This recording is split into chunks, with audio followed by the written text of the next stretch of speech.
अस्सलाम वालेकुम दोस्तों, मैं हूं आपका होस्ट और दोस्त फरहान रशीद और आप इस समय देख रहे हैं हमारा यूट्यूब चैनल न्यूज़ 786 नेटवर्क। दोस्तों आज 21 अगस्त 2025 है और 18 अगस्त 2025 को नौहरा शेख की 35 प्रॉपर्टियां नीलामी में लगी थी, यानी कि ऑक्शन में, ईडी की ऑक्शन में प्रॉपर्टीज़ लगी हुई थी। और इसके साथ साथ जो है मैंने आप लोगों को अपडेट दिया था कि 19 प्रॉपर्टी जो है बिक चुकी है ऑक्शन में। अभी वो पूरा कंफर्मेशन मिलना बाकी है, लेकिन हमें जो सोर्सेस से पता चला है करीबी ज़राए से, वो हमारे रिसर्च की रिपोर्ट से 19 प्रॉपर्टियाँ ऑक्शन में नीलामी में सोल्ड आउट हो चुकी है, जिसका टोटल वैल्यू 96.33 करोड़ हमने बताया था।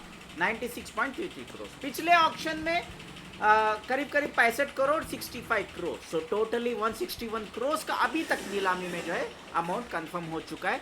जैसे ये ईडी में जमा होगा पैसा और ये प्रॉपर्टियाँ रजिस्टर हो जाएंगी, जिन्होंने ख़रीदा है, खरीदार को रजिस्टर करने के बाद सुप्रीम कोर्ट में ईडी जाएगी और जो है इसकी रिपोर्ट पेश करेगी और इन्वेस्टर्स जो क्लेम किए हैं, चाहे वो ईओडब्ल्यू या सीसीएस या एसएफआई हो गए हैं या कर्नाटका की कॉम्पिटेंट अथॉरिटी गए, उनका रिफंड प्रोसेस जो है चालू करेगी।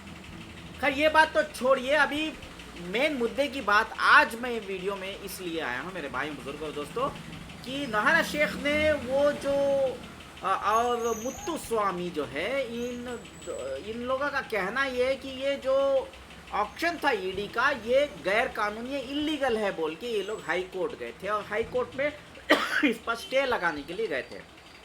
हाई कोर्ट ने फटकार लगा दिया है इनकी ऑक्शन की जो रोकने की, जो ऑक्शन ऑलरेडी प्रॉपर्टीज हो गए हैं उस पर स्टे लगाने की जो भरपूर कोशिश थी, उसको रोकने की नामंजूरी दे दी है। मतलब वो स्टे नहीं होगी, वो जारी रहेगी और हम लोगों को इंसाफ ज़रूर मिलेगा, हम लोगों को पैसा मिलेगा।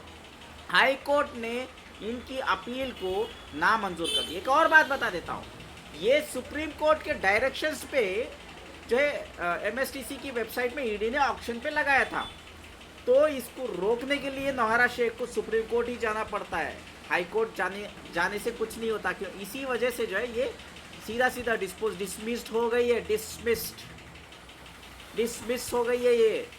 नौहरा शेख का दावा ये था to issue writ order directions more particularly unlike writ of mandamus, the respondents trying to auction all properties of petitioners except the two properties permitted by the Honorable Supreme Court wide order dated 14/7/2025 and stay of auction number MSTC Hyderabad Director of Enforcement to Hyderabad illegal, arbitrary and unconstitutional for violating Article 14, 21 and 300A and pass।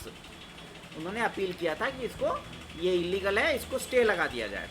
और high court ने, तेलंगाना की high court ने इसको case को सुना ही नहीं, इसको सीधे बोल दिया हम इसके बारे में आपकी बात नहीं सुनेंगे, जो ईडी कर रही है उनको करने दीजिए काम, वो बेचेगी, आवाम को पैसा दे देगी। ये देखिए, इसने ये पेटिशनर्स है, ज़्यादा वीडियो लंबा जाएगा इसलिए मैं यहीं पे ख़त्म कर देता हूँ। Union of India, enforcement directorate, ED को इसने ये किया, अटैच किया, जोनल ऑफिस सबको किया, रेवेन्यू फलाना ढिमका ने एमएसटीसी को भी लगा दिया यहाँ पे हैदराबाद की ऑफिस को। तो ये सीधा यहाँ पे बता दे रहा हूँ मैं, डिसमिस यानी कि इसने जो पिटीशन डाली थी वो नामंजूर है। खैर अब ये नामंजूरी के बारे में तो हम सुनते ही रहेंगे। अभी एक चीज़ आप लोगों के सामने जो है रखना है। देखिए, बहुत सारे लोगों ने जो है मुझे क्या बोलते हैं, पूछा है कि फरहान भाई वो जो आपने रिपोर्ट बनाई थी वो रिपोर्ट के बारे में थोड़ा सा बताइए करके। तो उस रिपोर्ट को मैं आप लोगों के सामने जो है रखने जा रहा हूँ। तो वो रिपोर्ट इंशाल्लाह अभी आपके सामने हाजिर हो जाएगी। वेट जी, मिल गई। हाँ, ये है मेरी रिपोर्ट। हालांकि ये व्हाट्सएप में मैंने पीडीएफ की फ़ाइल बहुत ही मेहनत से 4-4.5 घंटे मेहनत करके ये रिपोर्ट बनाई थी, वायरल करी थी मैंने व्हाट्सएप के ग्रुपों में, और बहुत सारे लोगों ने शायद उनको शर्म आ रही थी, मेरा ये लोगो हटा के भी वायरल किया हुआ है। खैर अल्लाह देख रहा है कि किसकी मेहनत है, वो शेयर कर रहे हैं तो शेयर करने दीजिए, लेकिन अगली बार मैं उन लोगों से छोटी सी गुजारिश कर रहा हूँ, इतना भी मत शर्माओ, मेरा लोगो जो है उसको मत हटाओ, वायरल करना है तो करो, क्योंकि ये अच्छी बात नहीं है, ठीक है। अब यहाँ पे कमर्शियल बिल्डिंग जो है वो सेल नहीं हुई है। 36.33 एक्चुअली लैक्स नहीं है, क्रोर है। 36 करोड़ 33 लैक्स में लिस्टेड थी। कार्वी सेंटर 46 करोड़ 11 लैक्स में लिस्टेड थी, उसमें कोई सेल आउट नहीं हुआ है। Flat number 1 HS residency 47 lakhs में लिस्टेड थी और 56 लैक्स में सोल्ड आउट हो गई। Flat number 107 38 lakhs, no bids, किसी कोई खरीदार नहीं है इसमें। नाज़रीन जिद्दा शायद रहती है इसमें। फ्लैट नंबर 108 40 लैक्स में लिस्टेड थी, 40 लैक्स में सोल्ड आउट हुई है। अभी वो कंफर्म होगा नहीं होगा, ईडी के जाने से हो सकता है ज़्यादा लोग बिड नहीं किए तो ये कैंसिल भी हो सकती है। फ्लैट नंबर 110 40 में लिस्टेड थी, 43 ये शायद कंफर्म हो जाएगी। फ्लैट नंबर 111 42 लैक्स में थी, 43 लैक्स में ये भी डाउटफुल है, कंफर्म होगा नहीं होगा क्योंकि ज़्यादा बिडर्स नहीं आए। हो सकता है ईडी इसको रिजेक्ट कर दे, ये दो प्रॉपर्टीज़ का थोड़ा डिस्प्यूट है।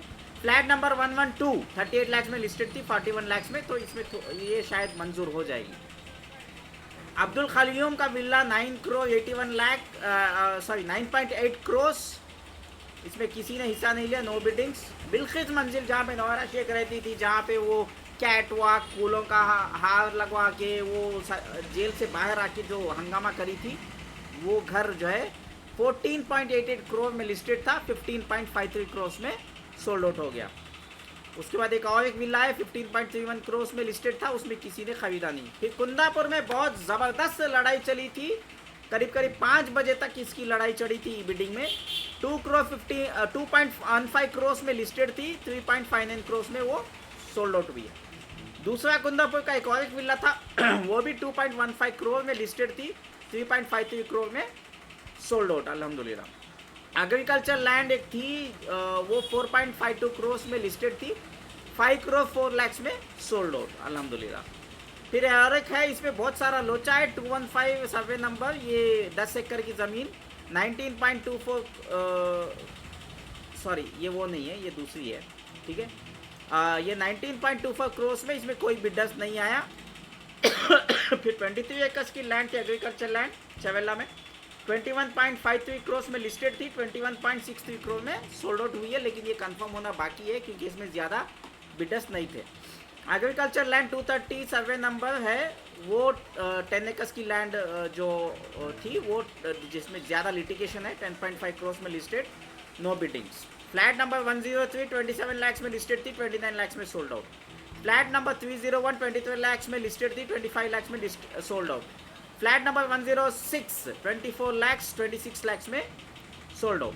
Aafiya plaza ground floor number 3 shop number 3 35 lakhs में लिस्टेड, 36 लैक्स में बिडिंग हुई है। अभी ये कंफर्मेशन होना बाकी है क्योंकि कंपटीशन नहीं था। ये शाहबाज अहमद खान के 3 शॉप्स हैं, F1 F2 F3, high court से स्टे है। Aafiya plaza first floor 11 24 lakhs में लिस्टेड थी, no biddings. Flat number 201 23 lakhs में लिस्टेड थी, 24 लैक्स में सोल्ड आउट हुई है। अभी ये इसमें कंफर्मेशन आना बाकी है ईडी के तरफ से। फ्लैट नंबर 102 24 लैक्स में लिस्टेड, 24 लैक्स में सोल्ड आउट, ये भी कंफर्म शायद नहीं होगा, मुझे लग रहा है रिजेक्ट होने के चांसेस है। Flat number 101 23 lakhs listed, 24 lakhs में सोल्ड आउट, ये भी शायद रिजेक्ट हो सकती है।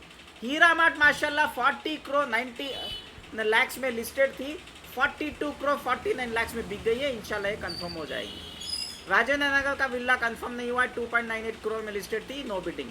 राजेंद्र नगर का एक और एक विला 2.11 करोड़ में लिस्टेड थी, नो बिडिंग्स। ओपन लैंड जो है वो 1239 स्क्वायर यार्ड्स की 10.41 करोड़ में लिस्टेड थी, no bids. Plot number 43 300 square yards का एक है, वो 2.42 करोड़ में लिस्टेड था, no bids. Dreams residency flat number 201 40 lakhs में लिस्टेड था, 41 लैक्स। ये फ्लैटों में थोड़ा मुझे लग रहा है कि शायद ईडी कुछ फ्लैट्स इसमें जो है रिजेक्ट कर देगी। संगारेड्डी की लैंड नहीं बिकी, वी टाइम्स स्क्वायर का 456 शोरूम नंबर जो है वो भी सोल्ड आउट नहीं हुई है। तो फिलहाल बस इतना ही है मेरे भाई बुजुर्गों और दोस्तों, ज़्यादा कहने को तो नहीं है। आप अगर नॉन कंप्लेनर्स हैं, अगर आप अभी भी कंप्लेन करना चाहते हैं, मुंबई में हो, पुणे में हो या दिल्ली में हो, पंजाब में हो, या आप दुबई में हो, अबू धाबी में हो, कतार में हो, सऊदी अरबिया में हो, या कहीं से भी हो, आप हमारी मदद ले सकते हैं। मेरा व्हाट्सअप नंबर नोट करिए, नॉन कंप्लेनर्स, आपको हम क्लेमेंट्स की लिस्ट में आपका नाम अटैच करा सकते हैं कोर्ट से मंजूरी लेके।